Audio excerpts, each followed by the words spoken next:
guys, welcome to my YouTube channel, The Boro Mallu Girl. ഇന്ന് ഞങ്ങൾ അപ്പയുടെ village visit ചെയ്യാൻ പോകുവാണ് ഗൈസ്. എല്ലാവരും ഇവിടെ ഒരുങ്ങി റെഡിയായി ഇരിപ്പുണ്ട്. ഇനി ഞാൻ മാത്രം ഒരുങ്ങിയാൽ മതി. സോ ഇതൊരു സ്ഥിരം പരിപാടിയാണ്. എവിടെ പോകാനാണെങ്കിലും ഞാൻ ഏറ്റവും ലാസ്റ്റ് റെഡി ആവത്തുള്ളൂ. എപ്പോഴും ലേറ്റ് ആക്കുന്ന എനിക്കൊരു സ്ഥിരം സ്വഭാവമായതുകൊണ്ട് ഗിൽബർട്ട് എന്നോട് 5 മിനിറ്റ് സമയം തന്നിട്ടുണ്ട്. ഒരു 5 മിനിറ്റിനുള്ളിൽ ഞാൻ റെഡി ആയാൽ മാത്രമേ എന്നെ കൂട്ടിക്കൊണ്ട് പോകത്തുള്ളൂ എന്നാണ് പറഞ്ഞേക്കുന്നത്. മാത്രമല്ല ഞാനും ഇന്ന് ലേറ്റ് ചെയ്യിപ്പിക്കുന്നില്ല, കാരണം അപ്പയും അമ്മയും കുറേ നേരം എനിക്ക് വേണ്ടി വെയിറ്റ് ചെയ്യുന്നു. സോ മേക്കപ്പ് ഒന്നും ഇടാൻ ഇന്ന് എനിക്ക് തീരെ സമയമില്ല. സോ ജസ്റ്റ് ഒരു ലൈറ്റായിട്ട് ഒരു സൺസ്ക്രീൻ അപ്ലൈ ചെയ്തു. ഓവർ ദാറ്റ് ഒരു കോമ്പാക്ട് പൗഡർ, ഞാനിപ്പോൾ യൂസ് ചെയ്യുന്നത് കെ ബ്യൂട്ടിയുടെ കോമ്പാക്ട് പൗഡറാണ്.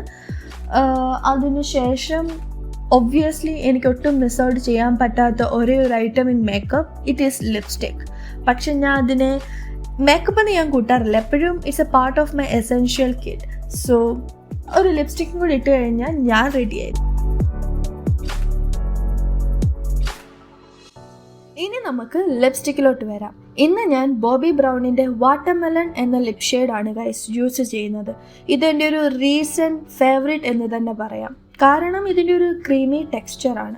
മാത്രമല്ല ഒരു പിങ്ക്, ഒരു ബ്രൈറ്റ് പിങ്ക് ഷെയ്ഡ്. ചില ലിപ്സ്റ്റിക്സ് നമ്മൾ പൊതുവെ ഒരു മേക്കപ്പ് ഇട്ടില്ലെങ്കിലും ഓവറോൾ ഫേസ് ഒന്ന് ബ്രൈറ്റ് ആക്കാറുണ്ട്. This is one among that for me.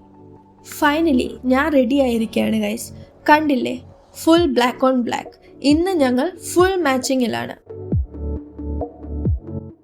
അപ്പയും അമ്മയും എനിക്ക് വേണ്ടി വെയിറ്റ് ചെയ്ത് കുറേ ക്ഷീണിച്ചിട്ടുണ്ടാവും. ഞാൻ എപ്പോഴും ഇതാണ് പതിവ്. അടുത്ത വട്ടം എങ്ങനെ നേരത്തെ റെഡിയാകാൻ നോക്കണം, അല്ലെങ്കിൽ ഇത് ഭയങ്കര കഷ്ടമാണ് ഗൈസ്.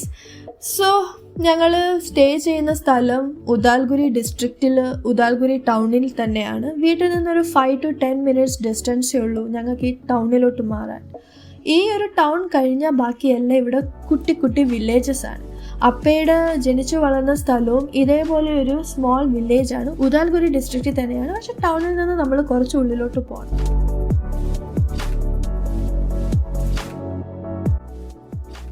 ഇവിടെ ഈ പെട്രോൾ ബങ്ക്സ് ഒരുപാട് ദൂരെ ആയതുകൊണ്ട് വില്ലേജിലുള്ള ആൾക്കാർ ഇതുപോലെ ഒന്നുകിൽ ഭൂട്ടാനിൽ നിന്നോ അല്ലെങ്കിൽ ടൗണിൽ പോയി പെട്രോൾ വാങ്ങിച്ചു കൊണ്ടുവന്ന് വില്ലേജിൽ ഇങ്ങനെ ഇരട്ടി വിലയ്ക്ക് വിൽക്കാറുണ്ട്.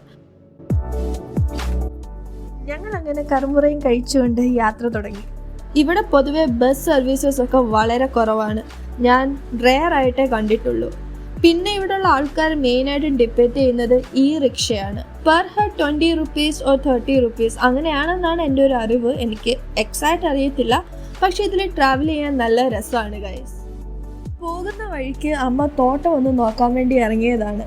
ഇവിടെ നമുക്ക് കുറച്ച് പാടവും തോട്ടവും ഒക്കെ കൃഷിക്ക് പണിക്കാർക്ക് ഏൽപ്പിച്ചിട്ടുണ്ട്. സോ ആ കൂട്ടത്തിലുള്ള ഒരു തോട്ടമാണിത്. സോ ആ പൊളിഞ്ഞു കിടക്കുന്ന വേലി നിങ്ങൾക്ക് കണ്ടാൽ മനസ്സിലാവും. അമ്മ ആകെ ഡിസപ്പോയിൻറ്റഡ് ആണ് അത് കണ്ട്. കാരണം പൊതുവേ ഇവിടെ കള്ളന്മാരുടെ ശല്യം കൂടുതലാണ്. ഇപ്പം നമ്മളൊരു ക്യാമറ ഫിറ്റ് ചെയ്താൽ അത് വരെ അടിച്ചു മാറ്റിക്കൊണ്ട് പോകുന്ന ആൾക്കാരാണ്. അങ്ങനെ എല്ലാ പണികളും കഴിഞ്ഞ് ഞങ്ങൾ അവസാനം അപ്പയുടെ വീട്ടിലെത്തി. ഇവിടെയാണ് അപ്പ ജനിച്ചതും വളർന്നതും എല്ലാം.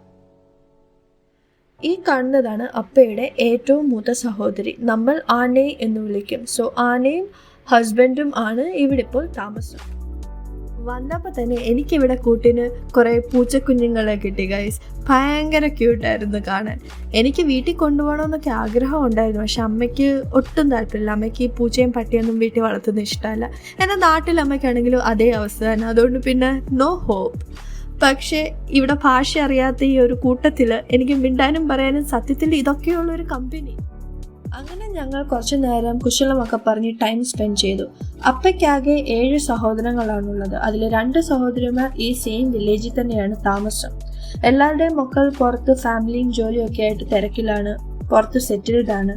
മൂത്ത ആനയുടെ മോൾ സിംഗപ്പൂർ നേഴ്സാണ് ഗൈസ്. സോ അമ്മ ഇവിടെ മൂത്ത ആനയ്ക്ക് എങ്ങനെ വീഡിയോ കോൾ ചെയ്യണമെന്നാണ് പഠിപ്പിച്ചു കൊടുത്തോണ്ടിരിക്കുന്നത്. ആനയ്ക്ക് ഇപ്പോൾ ഒരു 77-78 വയസ്സ് പ്രായം കാണും ഗൈസ്. അതേപോലെ നമ്മുടെ അപ്പയുടെ ഇളയ സഹോദരിയും ഇവിടെ വന്നിട്ടുണ്ട്. ഞങ്ങൾ ഇളയ സഹോദരിയെ നമ്മൾ ആനയെ എന്നാണ് വിളിക്കുന്നത്. നമ്മുടെ നാട്ടിലെ പെരിയമ്മ, കുഞ്ഞമ്മ, ഇളയമ്മ അങ്ങനെയൊക്കെ വിളിക്കുന്ന പോലെയാണ് ഇവിടെ നമ്മുടെ പേരൻസിൻ്റെ സഹോദരങ്ങളെ ആനൈ, അയോങ്, ആദൈ അങ്ങനെയൊക്കെ വിളിക്കും. പക്ഷെ എനിക്ക് ആരാണി അയോങ് അല്ലെങ്കിൽ ആരാണി ആനൈ എന്നൊക്കെ പറഞ്ഞ് എൻ്റെ റിലേഷൻഷിപ്പ് അങ്ങനെ എക്സ്പ്ലെയിൻ ചെയ്യാൻ എനിക്കറിയത്തില്ല. ഞാൻ എപ്പോഴും അതിലത്ര എക്സ്പേർട്ട് അല്ല. പക്ഷെ ഇവർ രണ്ടുപേരും ആനി എന്നാണ് നമ്മൾ വിളിക്കുന്നത് എന്ന് മാത്രം എനിക്കറിയാം. സോ ഞാനും അത് തന്നെ കണ്ടിന്യൂ ചെയ്യുന്നു. ഇത് നമ്മുടെ മൂത്ത ആനയുടെ ഹസ്ബൻഡാണ്. ഒരു 70 വയസ്സ് ഏജ് കാണും. 6 പാക്ക് ഒക്കെ ഇപ്പോഴും നന്നായിട്ട് മെയിൻറ്റെയിൻ ചെയ്യുന്നുണ്ട്. പാടത്ത് പണിയെടുത്തിട്ട് ഇപ്പോൾ വന്നതേ ഉള്ളൂ. കുറച്ച് സമയം ഞങ്ങൾ ഇവിടെ സ്പെൻഡ് ചെയ്തിട്ട് അപ്പയുടെ ഇളയ സിസ്റ്ററിന്റെ വീട്ടിലോട്ട് പോകാൻ ഇറങ്ങി. ഈ പുറത്ത് കാണുന്ന പഴയ ബിൽഡിംഗ് കണ്ടോ? ഈ ഒരു വീട്ടിലായിരുന്നു അപ്പ ജനിച്ചതും വളർന്നതുമെല്ലാം. ഇതിനൊരു 100 വർഷത്തോളം പഴക്കമുണ്ട്. അപ്പയുടെ അപ്പയും ഇവിടെ തന്നെയാണ് ജനിച്ചു വളർന്നതെല്ലാം. ഇപ്പോഴും ഈ ഒരു വീട്ടിൽ തന്നെയാണ് അപ്പയുടെ മൂത്ത സിസ്റ്ററും സ്റ്റേ ചെയ്യുന്നത്.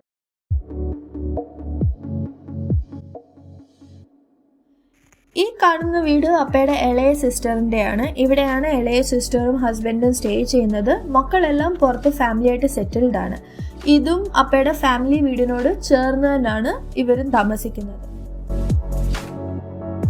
അങ്ങനെ എല്ലാ പരിപാടികളും കഴിഞ്ഞ് ഞങ്ങൾ തിരിച്ച് വീട്ടിലോട്ട് മടങ്ങുകയാണ്. ഇവിടെ പൊതുവെ ആൾക്കാർ രാത്രി ഒരു 6 മണി അല്ലെങ്കിൽ 7 മണിക്കുള്ളിൽ വീട്ടിലെത്തും. ജോലിയൊക്കെ അതിനുള്ളിൽ തീർത്തിരിക്കും.